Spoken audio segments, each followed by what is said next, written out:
Hi friends, आपका bright future academy में स्वागत है। आज हम बात करेंगे क्लास 12 का सब्जेक्ट है फिजिक्स। चैप्टर नेम है वैद्युत आवेश तथा क्षेत्र। ठीक है ना, मतलब इलेक्ट्रिक चार्ज एंड फील्ड।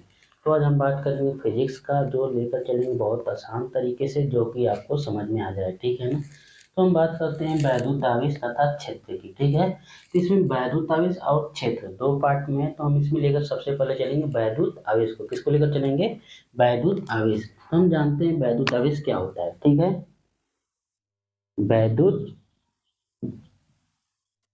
आवेश क्या होता है? बोले तो इलेक्ट्रिक चार्ज। क्या बोलते हैं? इलेक्ट्रिक चार्ज क्या होता है? ठीक है, तो इलेक्ट्रिक चार्ज की जब हम बात करते हैं ना, तो देखो, किसी चालक तार का वह गुण जिसके कारण उसमें विद्युत तथा चुंबकीय प्रभाव उत्पन्न होता है, उसे हम क्या कहते हैं? तो वैद्युत आवेश कहते हैं। समझ में आ गया ना? परिभाषा की जब हम बात करेंगे वैद्युत आवेश किसे कहते हैं, तो किसी चालक तार का वह गुण जिसके कारण उसमें वैद्युत तथा चुंबकीय प्रभाव उत्पन्न होता है, उसे हम क्या कहते हैं? तो वैद्युत आवेश कहते हैं। इसको हम स्मॉल क्यू से प्रदर्शित करते हैं। किससे प्रदर्शित करते हैं? तो स्मॉल क्यू से। दो फार्मूला निकलता है, स्मॉल क्यू बराबर आई टी और एक निकलता है क्यू बराबर एन ई। ठीक है, जिसमें आई क्या है? धारा है, जो चालक तार जिसमें धारा बहती है ना, धारा, जिसका मात्रक क्या होता है? एम्पियर। क्या होता है? एम्पियर। और टी क्या है? समय। समय का मात्रक क्या होता है? समय का मात्रक क्या होता है? तो सेकेंड।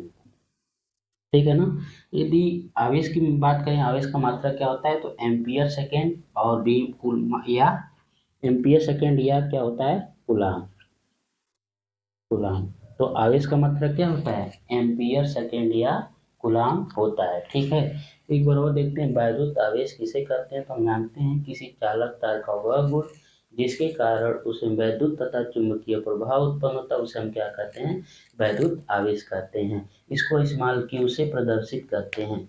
स्मॉल क्यू बराबर फॉर्मूला होता है क्यू बराबर आई टी और एक होता है क्यू बराबर एन ई। तो Q बराबर आई टी में आई क्या है? धारा है, धारा का मात्रक क्या होता है? एम्पियर। टी क्या है? समय है, समय का मात्रक क्या होता है? सेकेंड होता है। तो आवेश के मात्रक की बात करें तो एम्पियर सेकेंड या इसी का मात्रक क्या होता है? कूलाम होता है। क्या होता है? कूलाम होता है। ठीक है ना, दूसरे नंबर की हम बात करें Q बराबर एन ई। इसमें Q क्या है? तो हम समझ गए आवेश होता है। N क्या होता है ना? तो नंबर ऑफ इलेक्ट्रॉन। क्या होता है? Number of electron. ठीक है ना, और ई क्या है? एक इलेक्ट्रॉन पे आवेश कितना होता है? तो एक इलेक्ट्रॉन पे आवेश होता है 1.6 गुणे 10⁻19 कूलाम। ठीक है ना, एक इलेक्ट्रॉन पे आवेश कितना होता है? 1.6 गुणे 10⁻19 कूलाम होता है। ठीक है, एक बार और देखते हैं क्यू बराबर एन ई। एन क्या है? Number of electron.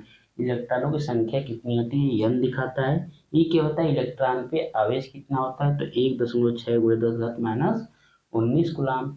ठीक है ना, ऐसे ही जब हम आगे बात करेंगे, जो आवेश है, आवेश कितने प्रकार का होता है? तो आवेश दो प्रकार का होता है। एक होता है धन आवेश, एक होता है ऋण आवेश, मतलब प्लस चार्ज और माइनस चार्ज। ठीक है ना, तो प्लस चार्ज और माइनस चार्ज की जब हम बात करेंगे ना, ध्यान देखिएगा, तो प्लस चार्ज क्या होता है और माइनस चार्ज होता है, इन दोनों को लेकर हम कुछ परिभाषा बताते हैं। जैसे में कि समान प्रकार की वस्तुएं एक दूसरे को क्या करती है? प्रतिकर्षित करती हैं, जैसे प्लस प्लस चार्ज। ठीक है ना, और विपरीत प्रकार की वस्तुएं एक दूसरे को क्या करती हैं? आकर्षित करती हैं, जैसे प्लस चार्ज और माइनस चार्ज। समझ में आ गया ना?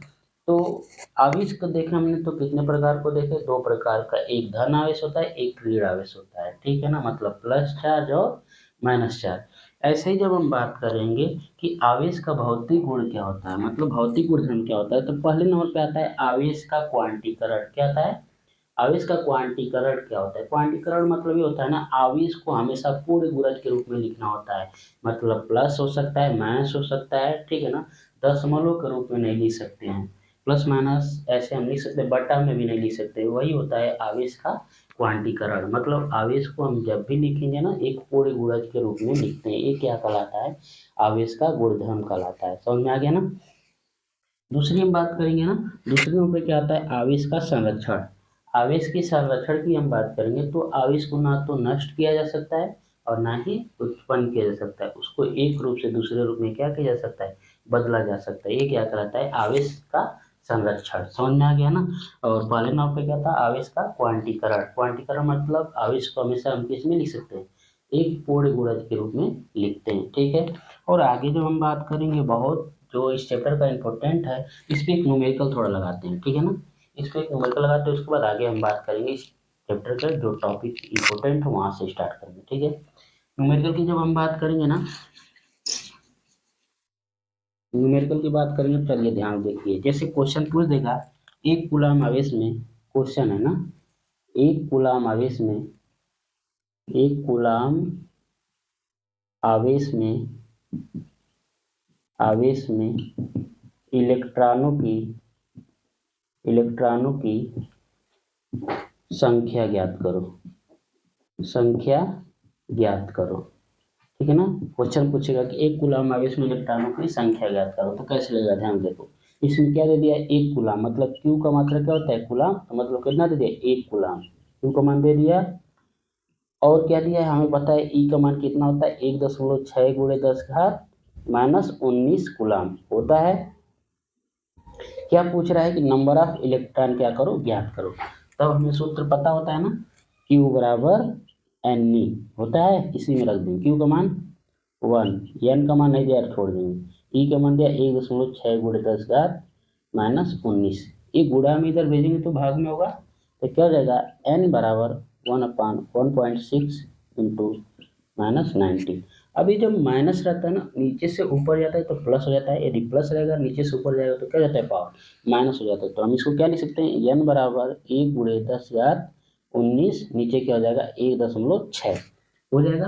अब तब दशमलव हटाने के लिए हम क्या करते हैं, 10 से ऊपर गुणा और 10 से नीचे गुणा करते हैं, दशमलव हट जाएगा, तो क्या हो जाएगा, एन बराबर 10 गुणे 10 घात 19, नीचे कितना हो जाएगा 16, ठीक है।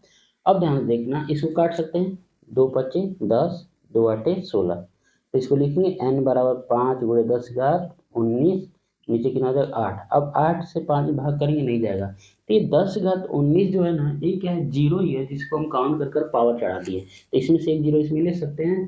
तो देखिए कैसे लेते हैं, एन बराबर कितना हो जाएगा, एक 50 हो जाएगा, एक कितना हो जाएगा 10 घात 18, नीचे कितना हो जाएगा 8, इसको आप काटेंगे तो 8 छक्का 48.25, तो मतलब कितना होता है, एन बराबर 6.25 गुणे 10 घाट 18। समझ में आ गया ना। तो एक कूलम आवेश में इलेक्ट्रॉनों की संख्या पूछे डायरेक्ट, तो हम कितना बताएंगे, 6.25 गुणे 10 घाट 18 होता है, ठीक है ना। ऐसे हम क्या करेंगे, निकालेंगे। थोड़ा इसका स्क्रीनशॉट लीजिए, उसके बाद हम आगे चलते हैं, ऐसे सवाल हम लोग बहुत लगाएंगे, ठीक है ना। तो आगे हम बात करते हैं कूलम का नियम, जो इस चैप्टर का बहुत इंपॉर्टेंट है, ठीक है। ये समझ में आ गया, ठीक है। आगे चलते हैं, कूलम का नियम, इसमें चलेंगे हम लोग।